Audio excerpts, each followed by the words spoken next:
Hey guys, this is my second video, and I think you know what time it is. Grishaverse review.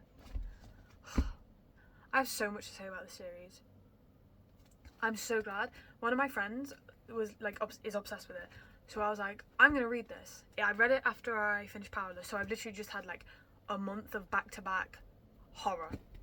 Not horror, that's like a little joke, but I'll explain a little bit more. So I'm recording this video on the 29th of June, and I'm probably going to post it at a later date. So I'm gonna be referring to last night a lot. By last night I mean like the 28th of June, for obvious reasons. So last night I read like 600 pages. I finished off Wall of Wolves. I started it actually. But we're going to start with the Shadow and Bone trilogy. Shadow and Bone trilogy. So, I have a lot to say about this book. I'm going to do an individual review, a whole series review, and then I'm going to order them. Just so you know what's coming in the video. Shadow and Bone. I'm just going to say, I reread this. I've read this twice because I read it ages ago and then I forgot what it was about. It is a good start.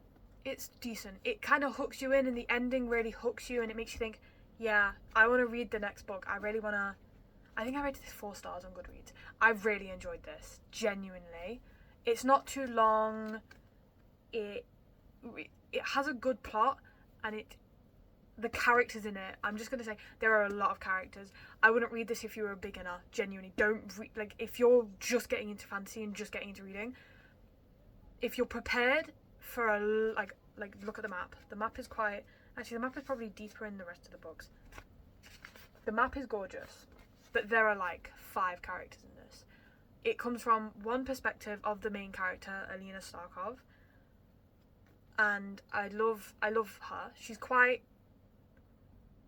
I'd say she's quite a bit of a complex character. Some people don't like her, some people do, because of like varying reasons. But her and Mal in this book they're so cute. I love them. And the Darkling. The Darkling might be my biggest hit me out. Don't arrest me. I don't agree with what he did. I don't. I think it's weird that he went after a 17. I think a lot of what he did is weird. But I'm going to have to say he's like conventionally attractive, and if he had like gone down a different path, I think he would be a pretty good book boyfriend, if that makes sense. So that's the first book. I think it was really, really good. Like it captured my attention. I really wanted to read on. I swear there's a thing about second books in trilogies being boring. I don't mean that in like this was the worst, I never want anybody to read it. I mean like it was 3 stars. But I struggled. I think it read me like a few days. It took me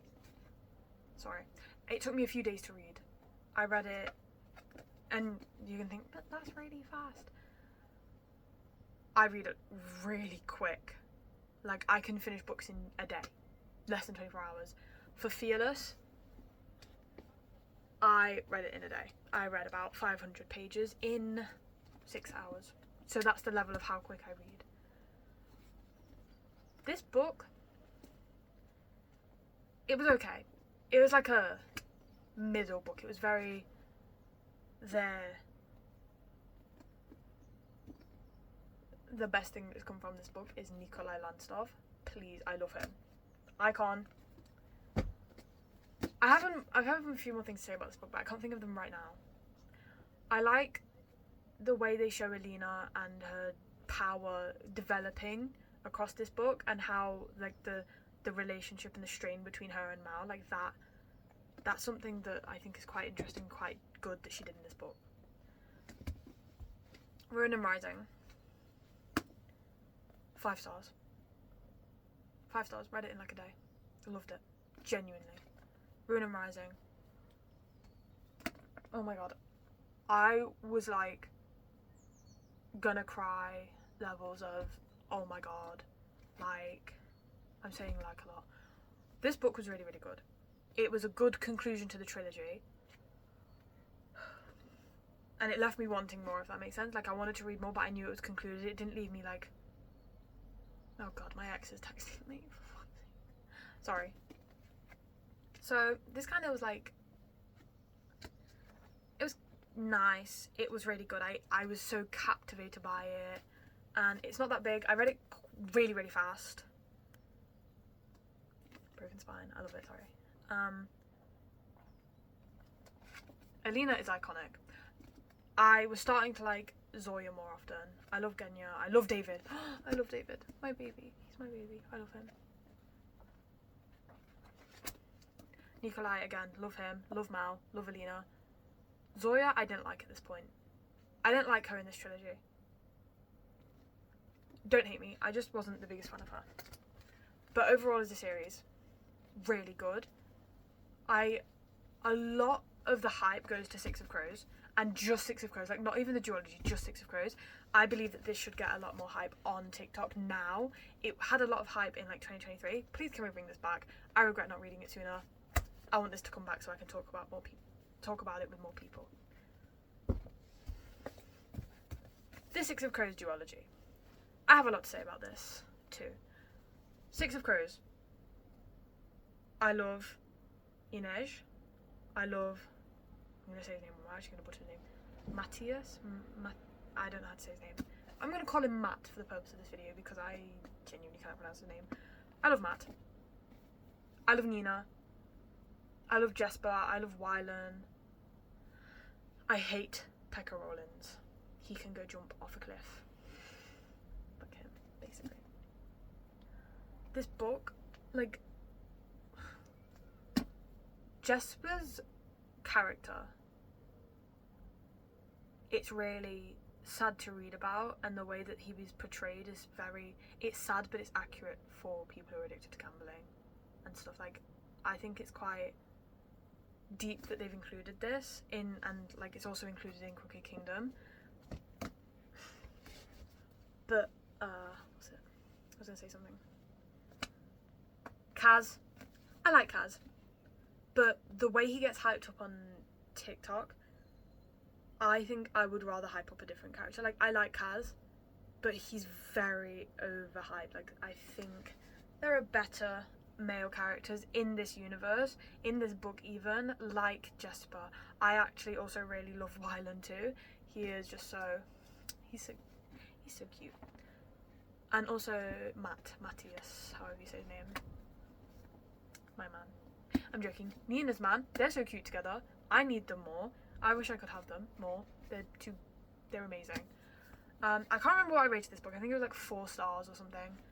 I think the only issue is that Kaz being ready, like, for people who have only read Six of Crows and then saying how much they love Kaz, I'm kind of sat there like, I don't get the hype for him in this book. I'm going to go into more detail about Kaz in the next book.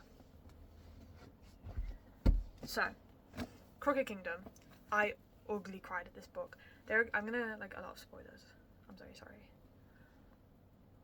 I cried. Really bad, like, chapter 40. If you know, you know. Chapter 40. I think, chapter 40.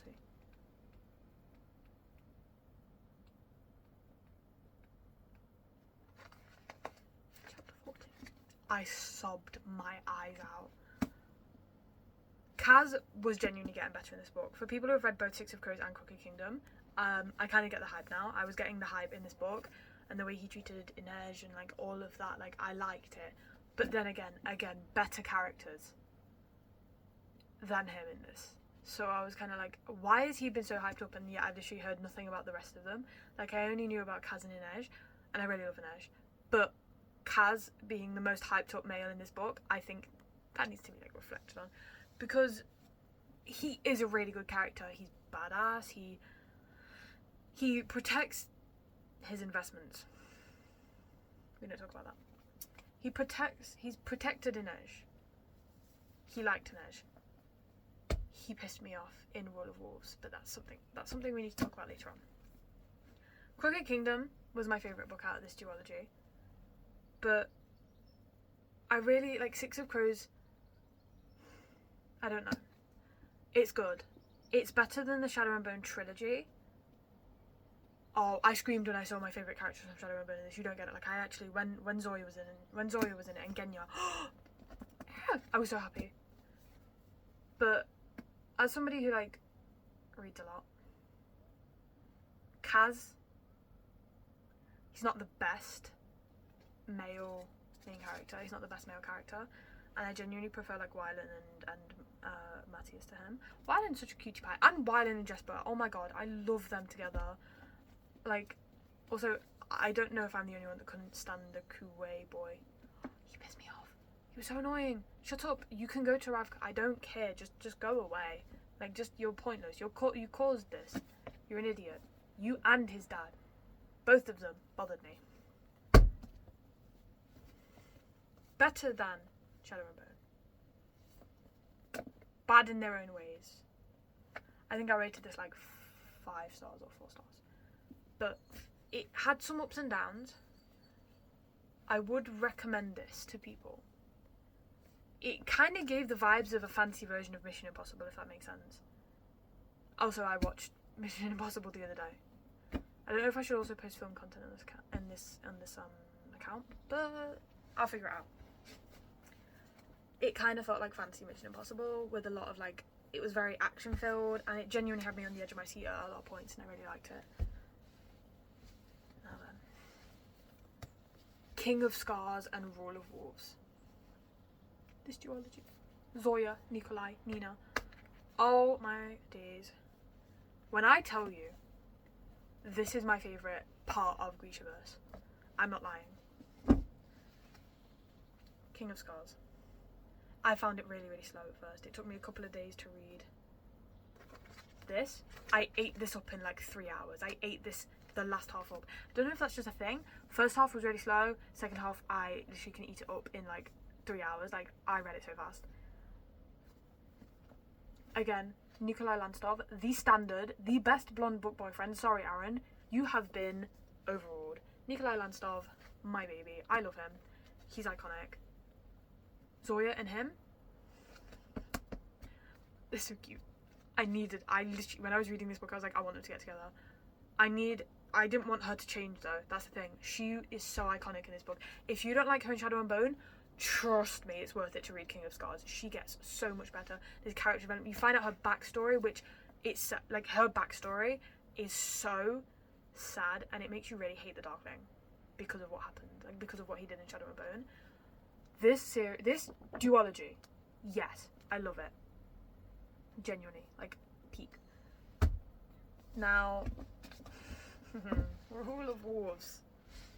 I read this in like a day. Literally, I was reading this in the car on the drive back from Norwich, and then I stayed up until 2 a.m. last night to read this. 2 a.m. by the way. This is how thick this book is, and I read it in a day. Clap, clap. Thank you. I sobbed. I ugly cried. I thought 2 of the characters got their happy ending. They hadn't. I cried. I cried so hard, and I was on the call. And I was on the phone to my friend. My friend's like, "Are you crying?" Yes, I am crying. This book made me cry. I hate typing out Goodreads reviews because I just feel so forced when I say this. But speaking about books, this is. Again, Nikolai, the standard, book boyfriend of the year. Zoya, iconic. This is going to be a big spoiler. So if you've not read it yet, skip over this bit. When Elena was in this, and the Darkling came back, and then Kaz and Inej was in it, I was like, what is this like big family reunion? I was low-key kind of happy when I saw they were all in it. It made me feel complete, but the ending, I need more. I need to know what happens. I need like a little thin book. I don't know if there is a thin book after, actually. At the back it says Demon in the Wood, a Shadow and Bone graphic novel. Never mind. But like, I want a little book about Kaz. I don't know if there is one, and I'm going to feel really stupid if there does end up being one, but I need a little book about Kaz from the end of this book. I love this. Icon, they're iconic. Zoe's iconic. She is amazing. And Hannah and Mina, please. They were so cute. And then when oh my god, at every point in this book I was like, no. And then I turned the page and I was celebrating because something bad would happen and then it would switch up and it wouldn't be that bad. And I was like, I genuinely couldn't get over this sometimes. Like. But then.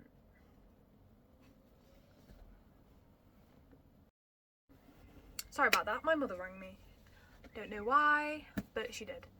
As I was saying about Rule of Wolves, cried. I need more. 5 stars. This one was 4 stars. This one was 5 stars. I saw a lot of low ratings on Goodreads. 5 stars. Cried. Literally. The family reunion. I cried. Ugly cried.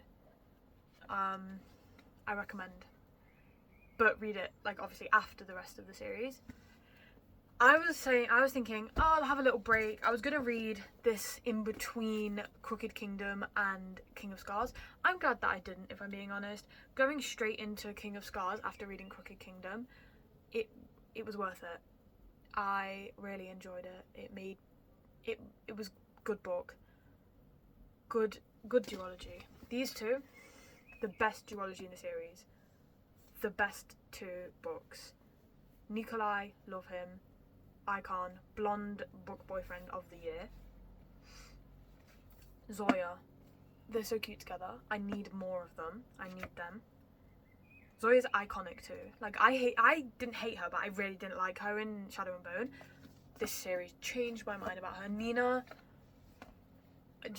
what she was going through in these books while also like helping her country, genuinely amazing.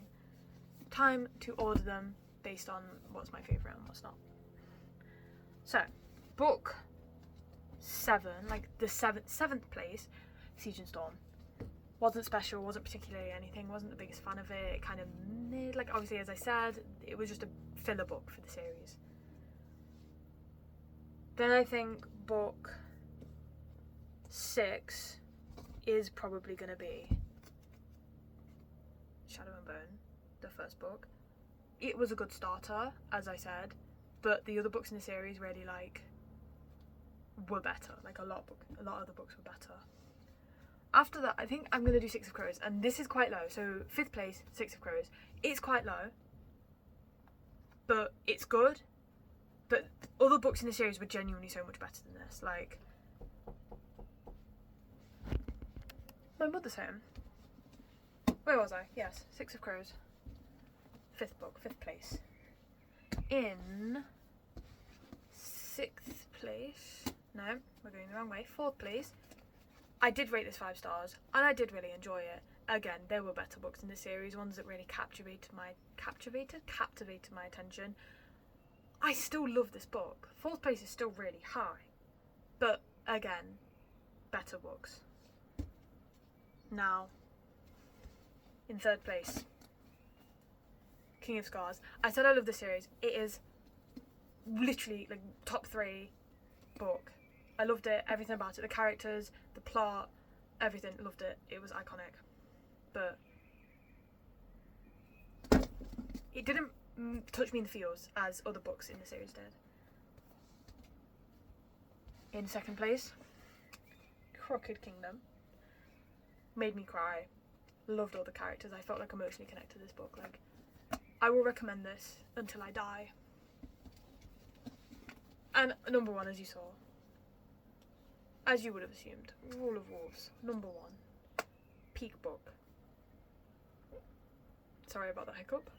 Genuinely cried, loved it, everything. Like, this is amazing. I genuinely love it so much. So now I'm going to put them back on my bookshelf and you can watch.